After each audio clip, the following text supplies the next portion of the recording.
दुनिया की तमाम छोटी और बड़ी खबरों के लिए हमारे चैनल को सब्सक्राइब करना न भूलें और बेल का बटन जरूर दबाएं। मैं सहल कुरैशी। उत्तर प्रदेश में पहले चरण के लिए वोट डाले गए। 11 राज्यों की 58 सीटों पर आज वोट डाले गए और जो वोटिंग प्रतिशत जो रहा वो 60.17% रहा। जो पिछली बार जो 2017 में जो चुनाव हुए थे उसमें 58 सीटों पर जो है वो 63.47% वोट डाले गए थे, यानी कि इस बार जो है तकरीबन 2% वोट कम डाले गए। लेकिन दोस्तों जिन जगहों पे चुनाव था उसको लेकर एक बड़ी खबर आई, क्योंकि जो खबरें आ रही थी, जो बातें ये बताई जा रही थी कि बीजेपी का हारना तय है, इस बार योगी मुख्यमंत्री अगली बार नहीं बनेंगे। लेकिन अचानक ही जो है वो बीजेपी की तरफ से और ये कह सकते हैं कि सत्ता पक्ष की तरफ से ईवीएम का खेल शुरू कर दिया गया। ऐसा इसलिए कह रहा हूं दोस्तों क्योंकि आज अचानक एक वीडियो आया सामने कैराना से, क्योंकि कैराना हमने देखा था अमित शाह जो गृह मंत्री हैं, बीजेपी के चाणक्य कहे जाते हैं, घर घर जाकर उन्होंने डोर टू डोर कैंपेन किया था। कैराना को उन्होंने चुना था ताकि इलेक्शन को पूरा पोलराइज कराया जा सके हिंदू मुसलमान में, लेकिन वो नहीं करा पाए और सबसे ज्यादा जो वोटिंग जो हुआ है वो कैराना में हुआ है। दोस्तों कैराना में तकरीबन 70% से ज्यादा वोट डाले गए हैं और खास बात यह है कि आज जब ये वोटिंग खत्म हो गया तो असली खेल शुरू हो गया। राम लखन यादव हैं फेसबुक पर, उन्होंने एक वीडियो शेयर किया है।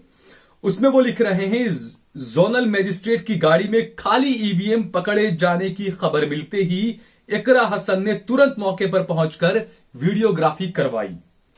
ये लड़की आखिर दम तक लड़ने वाली है। इकरा हसन कौन है? इकरा हसन जो है वो नाहिद हसन की बहन है। ये वही नाहिद हसन है जो समाजवादी पार्टी से उम्मीदवार हैं कैराना से, और जब वो अपना पर्चा दाखिल करने जा रहे थे, नामांकन दाखिल करने जा रहे थे, उससे पहले उन्हें गिरफ्तार कर लिया गया। एक आरोप में उन्हें जेल में ठूंस दिया गया। तो उनकी बहन जो है वो पूरी कमान संभाल रही हैं, विदेश से पढ़कर आई हैं, काफी सुलझी हुई महिला लगती है नाहिद हसन। वो जो है वो फौरन मौके पर पहुंची। आप इस वीडियो को देखिए पहले, उसके बाद आगे बात करते हैं दोस्तों।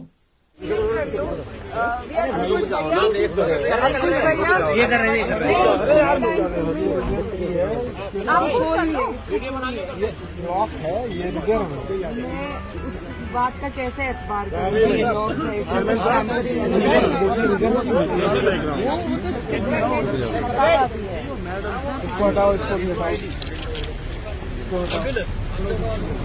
इसकी भी तो अगर रिजर्व है, रिजर्व की भी तो एक प्रोटोकॉल होती है, उसकी ट्रांसपोर्टेशन की एक प्रोटोकॉल होती है। ट्रांसपोर्टेशन की भी तो एक कौन है? नहीं, इसकी पूरी आप मुझे क्या एतबार दिलाया आपको? चलिए पूरा मैं चेकअप करा, आप पूरे चेकअप ओपन करके कराइए। यहाँ पे थोड़े करा पाऊंगा। आप चलिए मेरे साथ चलेंगे। सर उसमें मेरा कहना ये है जो इनकी आईडीज है, आप पीछे हो जाओ यार। सामने बताया आप लोग चलिए, सारी 2 लोग 3 लोग जो हैं कितने लोग रोल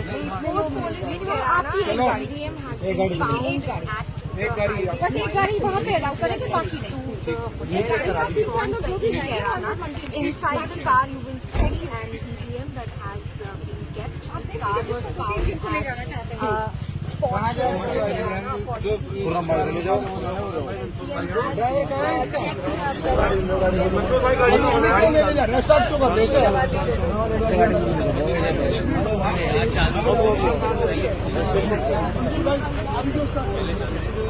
इसमें कौन जाएगा? नंबर आ जाएगा, नंबर आगे पीछे नंबर नहीं है, पीछे की तरफ गाड़ी निकालो, बड़ी गाड़ी निकाले भाई, गाड़ी निकाले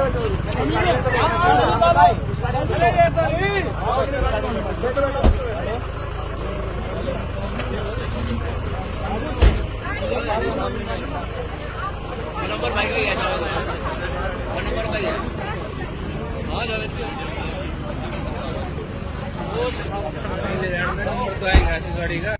तो दोस्तों ये देखिए, आपकी जोनल मजिस्ट्रेट की गाड़ी के अंदर ईवीएम रखे हुए हैं, जबकि जो अधिकारी हैं उनसे नाहिद हसन ने सवाल किए कि ये ईवीएम आप कैसे लेकर जा रहे हो। कुछ आरोप ये भी लगाए जा रहे हैं कि बिना नंबर प्लेट की गाड़ी में ये ईवीएम मशीन ले जाए जा रहे थे। जैसा मैंने बताया, कैराना जो है वो अमित शाह की नाक का सवाल बना हुआ। यही इसी को लेकर सबसे ज्यादा झूठ फैलाया गया था कि हिंदुओं ने पलायन कर दिया, ये कर दिया, वो कर दिया। लेकिन वहां के हिंदू भाइयों ने कहा था कि नहीं, कोई पलायन मुसलमानों से डर के नहीं किया है, रोजगार के लिए पलायन किया था कैराना के हिंदुओं ने। ये वहां के हिंदुओं ने ही कहा उसी जगह पर, क्योंकि अमित शाह की नाक का सवाल है। अमित शाह ने यहां पर डोर टू डोर कैंपेन कराया था।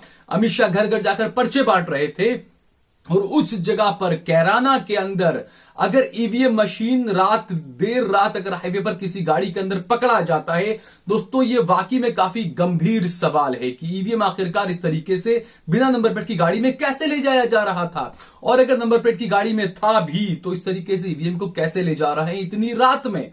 अगर ये माने कि कोई ये कहे कि भाई कुछ जगहों पर वोटिंग देर तक चला था या कुछ और मामला था, तो भाई दूसरे मशीन क्यों नहीं है? क्यों सिर्फ एक ईवीएम मशीन इसके अंदर है? इस ईवीएम मशीन के अंदर क्या है? हालांकि अधिकारी कह रहे हैं कि ये रिजर्व मशीन है, लेकिन यहां पर नाहिद हसन उन्हें कहती है कि नहीं, इसका स्टिकर भी निकला हुआ है, आप देखिए। तो अधिकारी नाहिद हसन से कहते हैं कि चलिए हम आपको चेक करवा देते हैं। नाहिद हसन ने कहा कि मुझे सारा ईवीएम चेक करवाइए, तो उन्होंने कहा नहीं, हम यहां चेक नहीं करा सकते, आपको साथ में चलना होगा। बहरहाल जो खेल है, जो लोग ये आरोप हमेशा से लगाते रहते हैं लोग कि ईवीएम में गड़बड़ी बीजेपी करती है, क्योंकि हमने देखा भी था कोई भी स्विच दबाते थे, कोई भी बटन दबाते थे और वोट जो है वो बीजेपी को जाता था। ये खबरें अक्सर पिछले 2014 के बाद से तो लगातार ये खबरें आ रही है दोस्तों, क्योंकि ईवीएम अगर खराब है तो आप सोचिए कि मशीन दबाने से समाजवादी पार्टी को वोट क्यों नहीं जा रहा है खराब होने पर, बीजेपी को ही क्यों वोट जाता है ईवीएम खराब होने पर? यह बड़ा सवाल उठता है दोस्तों। तो यहां पर जो है वो खेल करने की कोशिश की गई है या क्या हकीकत है इसके सामने, ये बड़ा, क्योंकि जैसा मैंने कहा बार बार, कैराना जो है वो अमित शाह की नाक का सवाल बना हुआ है। यहां पर अमित शाह ने डोर टू डोर कैंपेन किया था। नाहिद हसन यहां से समाजवादी पार्टी के उम्मीदवार हैं। नाहिद हसन उम्मीदवार वहां से समाजवादी पार्टी के, और बीजेपी ने और खासकर अमित शाह ने जो अपने चुनाव प्रचार की जो शुरुआत की थी उत्तर प्रदेश में, वो कैराना से ही की थी दोस्तों। और यही वजह है कि यहां पर कुछ गड़बड़ी का ये मामला जो सामने है, इसको लेकर काफी सवाल उठ रहे हैं। दूसरा एक और वीडियो आपको दिखाते हैं दोस्तों, किस तरीके से जो सत्ता पक्ष के जो नेता हैं वो दादागिरी, गुंडागर्दी करते हैं। मुजफ्फरनगर के बुढ़ाना से बीजेपी के विधायक उमेश मलिक आज एक पोलिंग बूथ पर पहुंचे और वहां पर अपनी मनमानी के वो करते हुए अंदर घुस रहे हैं, इधर से उधर निकल रहे हैं, लोगों से बात कर रहे हैं। अधिकारी बार बार उन्हें कह रहे हैं कि आप बाहर आ जाइए, उसके बावजूद वो बाहर नहीं आ रहे हैं।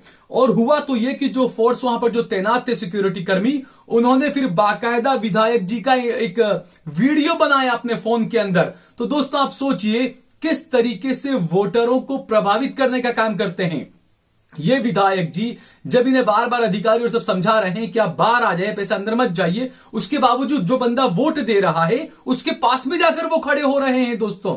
तो ये आखिरकार क्या क्या दिखाना चाह रहे हैं बीजेपी के ये जो विधायक वगैरह हैं, ये क्या कर रहे हैं? क्या यही लोकतंत्र है? क्या इसी तरीके से एकदम आप साफ सुथरी वोटिंग करवा लेंगे कि कोई बंदा वोट देने खड़ा है, उसके पास में जाकर बीजेपी के विधायक आके खड़े हो जाते हैं?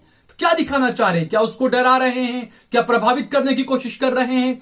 इसी बात को लेकर वहां जो सुरक्षा कर्मी था उसने उनका वीडियो बना लिया। ये वीडियो भी वायरल हो रहा है, इस वीडियो को भी आप देखिए दोस्तों। काट रहे हैं, कम से कम मार दो, बताओ ना भाई, कर रहा है, हम किस बात के जा रहे हैं बार बार? मेरे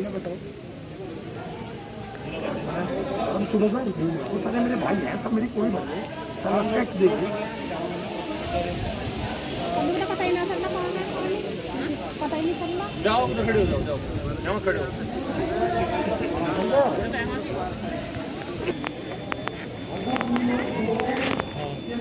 आ जा भाई, हो गया ना? आ जाओ बाहर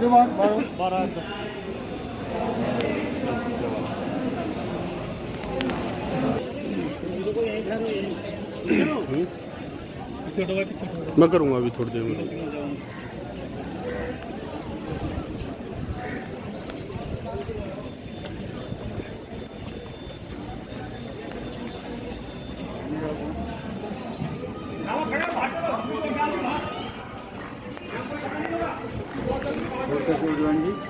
कोई तरीके हो तुरंत बताओ, हमें बताओ, इन्हें बताओ, अगर ये हेल्प ना करे हमें बताओ। जी ठीक है।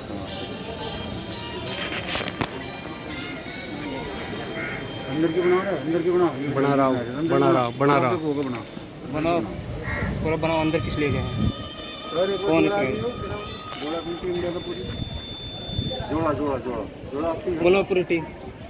ये जो आरोप लगा रहे हैं ना, पता को बता दो जरा। रिक्वेस्ट इनको समझ में नहीं है, आरोप लगा रहे हैं हम। ये इनके आदमी पूरे हमें उधर घेर रखे हैं, इसकी वजह से इधर आके अंदर बैठ कर रोक लिए और वो तीन इकट्ठा भेज रहे हैं, ये खुद भेज। तो ये वीडियो भी आपने देख लिया दोस्तों, किस तरीके से बीजेपी के विधायक पोलिंग बूथ के अंदर जाकर दादागिरी जो कर रहे हैं।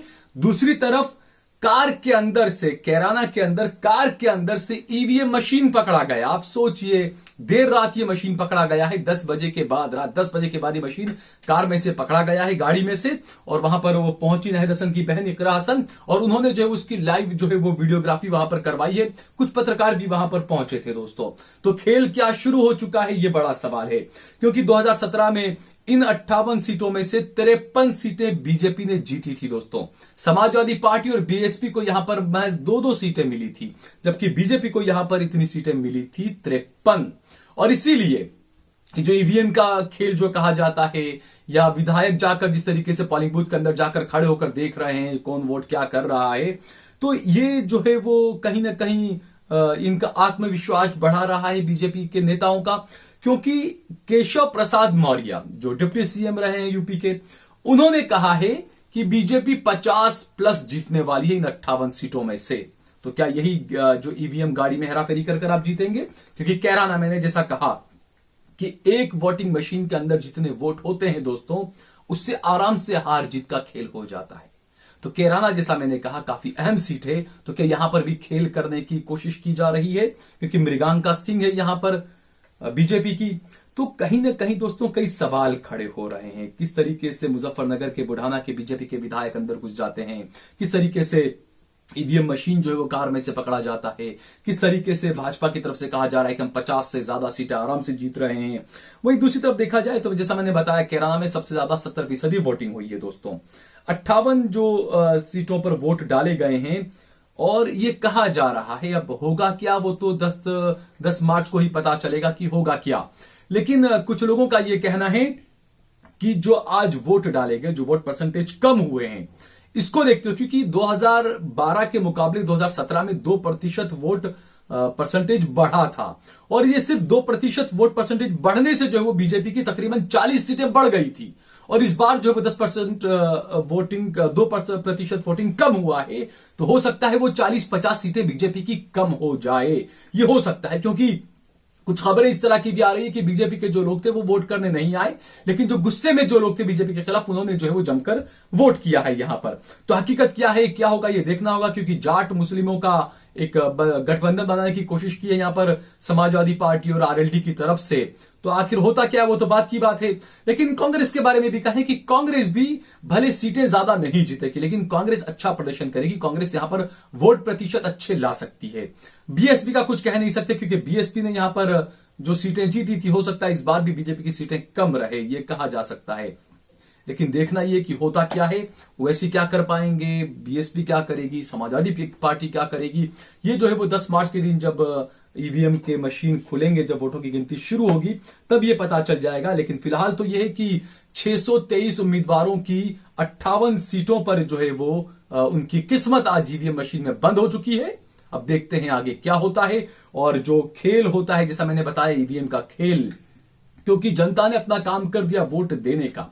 अब जो वोट को संभालना, ईवीएम कंट्रोल रूम के बाहर अपने लोगों को रखना, ये तमाम काम प्रत्याशियों को ध्यान देना होगा। ये वीडियो ज्यादा से ज्यादा शेयर करिए। अगर आपको ये वीडियो पसंद आए तो इस पर कमेंट करिए, इसे लाइक करिए, और अगर आपने हमारा चैनल देश लाइव सब्सक्राइब न किया हो तो हमारे चैनल को जरूर सब्सक्राइब करिए।